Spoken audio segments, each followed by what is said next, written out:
Amniocentesis, यही पढ़ाना है ना, ये रिवाइज कर दे रहे हैं, तुम लोग देख लेना। क्या बोले तो एमनियोसेंटेसिस, ये रिप्रोडक्शन के लास्ट चैप्टर में बताता है, ह्यूमन हेल्थ में नहीं, या कह सकते हैं रिप्रोडक्टिव हेल्थ में। किसके बताए थे? रिप्रोडक्टिव हेल्थ में। इसमें सिर्फ इतना ही बताया कि एमनियोसेंटेसिस एक तकनीक है जिसको आप लोग उल्ब वेधन भी कहते हैं। क्या बोलते हैं? उल्ब वेधन। कहीं को दिक्कत? लेकिन ज़्यादा फेमस क्या है आपका? एमनियोसेंटेसिस। क्या है तुम्हारा ज़्यादा फेमस? एमनियोसेंटेसिस। अब ध्यान दीजिएगा कि सबसे पहली बात, यह एक टेक्निक है। अगर लिखने का समय आएगा तो जिसको आप क्या बोलते हैं? तकनीक। यह एक बायोलॉजिकल तकनीक है। बायोलॉजिकल मतलब जीव विज्ञान का तकनीक है जिसमें हम एमनियोटिक फ्लूइड को निकालते हैं। अब कहते हैं कि एमनियोटिक फ्लूइड क्या है?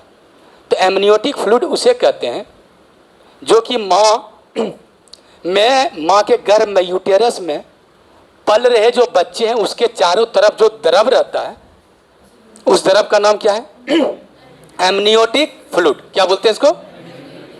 और उस एमनियोटिक फ्लूइड में क्या होता है? बच्चे का कुछ कोशिका होता है। अब तुम ही सोचो कि अगर तुम पानी से स्नान करते हो, पानी से करते हो, कोई बालू से नहीं करते हैं, ठीक है? तो मेरा कहने का मतलब है कि कुछ कोशिका झड़ता है। ब्रश करते हैं आप, तो ब्रश करते हैं तो कुछ कोशिका क्या होता है आपका? झड़ता है। जब वो कोशिका झड़ता है तो उस कोशिका को निकाल के आप स्टडी भी कर सकते हैं। अगर विश्वास नहीं है तो ऐसे करके चीक में आप डालिए हाथ, उंगली, और ऐसे करके खींचिए तो वो जो लार आएगा उसमें बहुत सारा कोशिका होगा। कौन? गाल का कोशिका। उसको माइक्रोस्कोप में रख करके आप अध्ययन कर सकते हैं। ठीक उसी तरह ये जो माँ है, ठीक है, ये माँ में पल रहे जो गर्भ में बच्चे हैं जिसको हम यहाँ पर बना देते हैं बच्चे, छोटा ऐसा समझिएगा, ये आपका इम्ब्रियो है। इम्ब्रियो का मतलब समझ रहे हैं ना? ये जो इम्ब्रियो है जिसको क्या बोलते हैं आप? भ्रूण। ये जो इम्ब्रियो है आपका, ये भ्रूण है। कहीं को दिक्कत? ये जो माँ और बच्चे के बीच में जो एक कनेक्शन है, पाइप है, उसको क्या बोलते हैं? तो यहाँ पर मानिए ये प्लासेंटा है, ये वाला क्या मानिए आपने? प्लासेंटा है।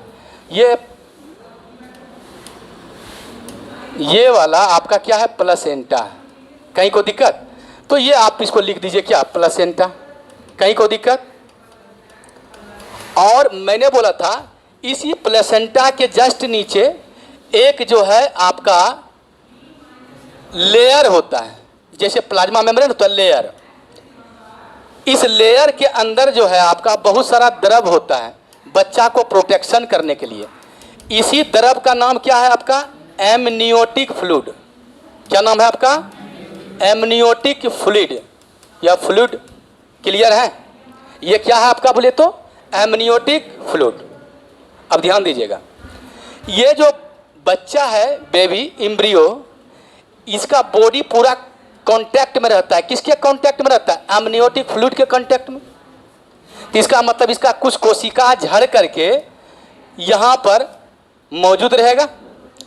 डॉक्टर क्या करता है? इस कोशिका को निकालने का कोशिश करता है कि इस कोशिका के अंदर क्या होगा? क्रोमोसोम होंगे। अरे कोशिका के अंदर न्यूक्लियस, न्यूक्लियस में क्रोमोसोम। कितना क्रोमोसोम होंगे? कितना क्रोमोसोम? 46, 23 पेयर। क्योंकि बच्चे यहाँ पर जो होते हैं माँ बाप से दोनों से क्रोमोसोम आते हैं, तो कितना होगा? 46। तो इस सेल को निकाल करके क्या करता है? वो जांच करता है उसके क्रोमोसोम को कि बच्चा को कोई आनुवांशिक बीमारी तो नहीं है। अगर आनुवांशिक बीमारी है तो डॉक्टर सलाह देता है कि कोर्ट में जाइए, कोर्ट में आप अर्जी दीजिए। अर्जी देने के बाद क्या होगा कि हम लोग कह दिए हैं, मतलब डॉक्टर के द्वारा कह दिया जाएगा कि ये बच्चे में जन्म लेने के बाद इतनी ज़्यादा परेशानियां होंगी कि आप सोच नहीं सकते, इसलिए बच्चे को क्या कीजिए? अभी ही खत्म कर दीजिए। जिसको कहते हैं मेडिकल टर्मिनेशन ऑफ प्रेगनेंसी। क्या बोलते हैं उसको? याद नहीं है? MTP, medical termination of pregnancy. Pregnancy को टर्मिनेट कर दिया, तो बच्चा जो जीवन में आने वाला है उसको कोई कष्ट नहीं होगा और माँ बाप को भी बोझ नहीं बनेगा। लेकिन इसमें तकनीक में क्या करते हैं, माँ के बॉडी को, गर्भ को आपका एक एक्सरे टेक्निक, एक्सरे जो होता है वहाँ पर रख लिया जाता है, जिसको आप इस स्कैन भी बोल सकते हैं, सिटी स्कैन वगैरह तो नहीं कहते हैं, एक्सरे के अंदर।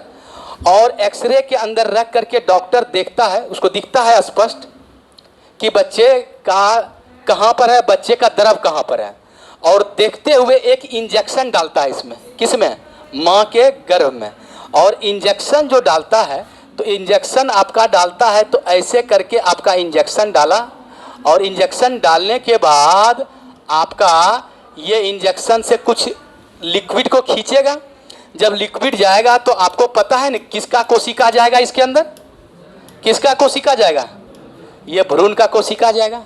इसको निकाल के इस सेल को हम लोग एग्जामिन करते हैं। एग्जामिन का मतलब समझ रहे ना, एग्जामिन का मतलब हुआ जांच करना। क्या करते हैं, जांच करते हैं। अगर आपको एक शंका बुझाता है कि सर ऐसा करते हैं कि अगर ये 3-4 कोशिका या 20 कोशिका गया, जिसको जांच करने में नष्ट हो गया, तो जांच करने में नष्ट होगा तो किसको बुलाइएगा, फिर महिला को बुलाइएगा, फिर उसको एक्सरे के सामने उसका बॉडी रखिएगा, और फिर इंजेक्शन डाल के क्या कीजिएगा, फ्लूइड को निकालेंगे। तो महिला पर गुस्सा भी जाएगी, मार भी पड़ेगा कि 5 बार तुम्हारा जब एग्जाम फेल हो गया, एग्जामिन करने में, जांच करने में, तुम बार बार लिक्विड लेगा मेरा। तो वैसे में क्या करते हैं, ये जो सेल निकाला इसको हम कल्चर करते हैं। कल्चर समझ रहे ना, कल्चर एक ऐसा है, हिंदी में भी लोग कल्चर भी वो करते हैं और संवर्धन भी करते हैं, इसको संवर्धन भी बोला जाता है हिंदी में। कल्चर का मतलब हुआ कि इसकी संख्या हमने क्या किया, कई गुना बढ़ा दिया। क्या किया हमने, कई गुना बढ़ा दिया। अब बढ़ाने के बाद फिर इसका क्या किया हमने, टेस्ट किया। टेस्ट करने के बाद जनरली किसको हम लोग जांच करते हैं, जेनेटिक डिसऑर्डर को। एक्चुअली जो है इसमें आपने क्या देखा कि इस लिक्विड को निकाल करके ये जो है, ये वाला जिसका नाम सेल्स है, इसका जांच करने के बाद यानी टेस्ट करने के बाद, आप टेस्ट करने के बाद क्या क्या पता करते हैं कि कौन सा बीमारी है। जैसे बहुत सारा बीमारी का नाम इससे जांच कर सकते हैं, लेकिन ज़्यादातर कौन बीमारी का करते हैं, जैसे अल्जाइमर बीमारी। अल्जाइमर बहुत ही, मस्कुलर डिस्ट्रॉफी, मस्कुलर डिस्ट्रॉफी एक बीमारी है जिसमें मसल्स पूरा लूज हो जाता है। आपको बूढ़ा होने का ज़रूरत नहीं है, बूढ़ा के पहले ही क्या हो जाएगा, बहुत लूज हो जाएगा। क्लियर है। अब सुनिए, जैसे आप पढ़ेंगे जेनेटिक्स में पढ़ेंगे आप डाउन सिंड्रोम। क्या मैंने बोला, डाउन सिंड्रोम। हिंदी में भी वही होता है, डाउन सिंड्रोम। आप लिख सकते हैं, साइंटिस्ट ने खोजा था, इसको कहते हैं डाउन सिंड्रोम। क्या बोलते हैं बोलिए तो, डाउन सिंड्रोम। बहुत सारा है, क्लाइनफेल्टर सिंड्रोम, क्लाइनफेल्टर सिंड्रोम। और आपने एक चीज़ और सुना होगा, तुम लोगों ने जरूर सुना होगा मुझे लगता है, हेमोफीलिया। हेमोफीलिया, हेमोफीलिया जो होता है एक जेनेटिक बीमारी है जिसमें हल्का सा भी कट जाने के बाद लगातार खून बहता है। तो कभी कभी ऐसा होता है कि कभी कभी क्या, जनरली डेथ ही हो जाता है, पूरा जीवन अपना काट नहीं पाता है वो। एक हमारे जान पहचान का स्टूडेंट में ही है, बहुत पहले मैं पढ़ाया करता था, मैं नाम नहीं लेना चाहूँगा क्योंकि बहुत दुख हो जाता है हमें भी। उसका दोनों भाई को था। तो इसमें भी हेमोफीलिया में भी पढ़ेंगे आपको कि 2-3 प्रकार के होते हैं। ज़्यादा डेंजर होता है 8 वाला, और ऐसे हीमोफीलिया 8, हीमोफीलिया 9, हीमोफीलिया 11, 2-3 प्रकार का होता है। वो फैक्टर की कमी के कारण होता है, जो आपका अनदर क्लास में आप जरूर रेगुलर आएंगे तो आपको पता ही चल जाएगा, आप पढ़ेंगे ही। तो मस्त इतना ही जानिए, ये बीमारी बहुत ही घातक है हीमोफीलिया। थोड़ा भी अगर आपको कट जाता है, थोड़ा भी अंदरूनी चोट लग जाता है तो आपका ब्लड क्लॉट नहीं करता है बल्कि बहते रहता है। छोड़िए, सिकल सेल एनीमिया सुना होगा। सिकल सेल एनीमिया मैंने 11th में भी थोड़ा बताया था और कहा था तुम लोगों से कि देखो भाई, सिकल सेल एनीमिया में क्या होता है कि आरबीसी का नाम सुना होगा कभी।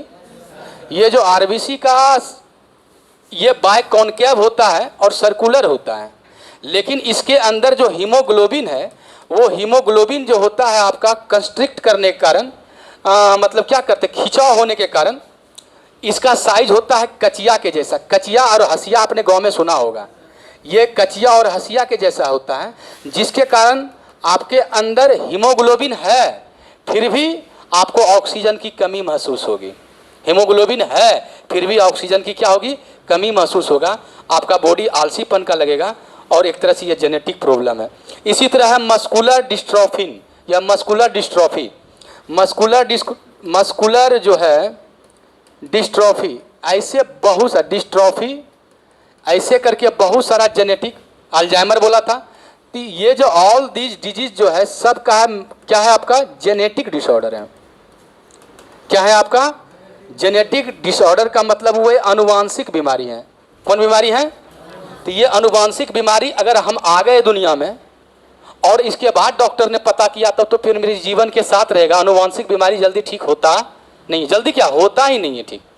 बहुत मुश्किल से 1-2 डिजीज पर हम लोगों ने कब्जा किया है, जो कि हम लोग आप मतलब कि इम्यून सिस्टम जब पढ़ेंगे, बायोटेक्नोलॉजी पढ़ेंगे, उसमें भी एक डिजीज के बारे में, स्किट के बारे में बताया है आपके सिलेबस में, एनसीईआरटी में और आपके नीट के सिलेबस में, या फिर जो भी सीबीएसई और बिहार बोर्ड हैं। तो समझिए आप इतना कि खास करके जो अनुवांशिक बीमारी, जेनेटिकल प्रॉब्लम, जेनेटिकल डिसऑर्डर जो हम लोग पता नहीं कर पाते हैं, तो क्या करते हैं हम, जन्म के बाद पता किया तो कष्ट जीवन भर रह गया। ये माँ के गर्भ में बच्चे, अगर डॉक्टर को लगता है कि बच्चे का जांच करना चाहिए क्या उसका सेल्स को, तो क्या करेगा, इसके कौन सा द्रव को लेगा, एमनियोटिक फ्लूइड। एमनियोटिक फ्लूइड को निकालने के बाद क्या चल जाएगा, बच्चे का कोशिका चल जाएगा। आप डायरेक्ट भी जांच कर सकते हैं, या तो इसकी संख्या बढ़ाने के लिए क्या कर सकते हैं, कल्चर कर सकते हैं। इसके बाद आप टेस्ट कीजिएगा, तो किसको टेस्ट कीजिएगा, जेनेटिक डिसऑर्डर को। आपको 5 नंबर में पूछेगा तो फिगर सहित थोड़ा सा बना देंगे, और अगर 2 नंबर में पूछेगा तो कुछ भी पूछ सकता है, कितना भी लिख सकते हैं, कोई फर्क पड़ने वाला नहीं है। ये बहुत ही है। और ये शुरुआत के टॉपिक में दिया है एमनियोसेंटेसिस। क्लियर हुआ एमनियोसेंटेसिस? एमनियोसेंटेसिस क्या है, एक तकनीक है जिसमें हम बच्चे का, जो भ्रूण माँ के गर्भ में यूटेरस में पल रहा है, उसका हम क्या करते हैं, अनुवांशिक विकार के बारे में पता करते हैं, उसकी स्थिति के बारे में पता करते हैं, और इसके द्वारा फिर क्या करते हैं, बच्चे का अगर खराब स्थिति होता है तो उसको डिस्कार्ड किया जाता है, उसको हटाया जाता है, उसको एमटीपी कराया जाता है। एमटीपी मतलब एबॉर्शन, जिसको गांव में कहते हैं आप प्रेरित गर्भपात। प्रेरित गर्भपात मतलब डॉक्टर से प्रेरणा लेके क्या किया, गर्भपात। और एक बात है, इसका एक चीज़ और हम लोग मिसयूज कर रहे हैं, इसलिए हर जगह बैन है, ये हर जगह बैन है। क्यों मिसयूज क्या करते हैं, लड़का है कि लड़की है उसका पता कर लेते हैं, लिंग का जांच कर लेते हैं, किसके द्वारा, एमनियोसेंटेसिस। किसके द्वारा? क्लियर हुआ? कहीं को दिक्कत रह गया? ओके, ठीक है, इसको बनाइएगा और उम्मीद है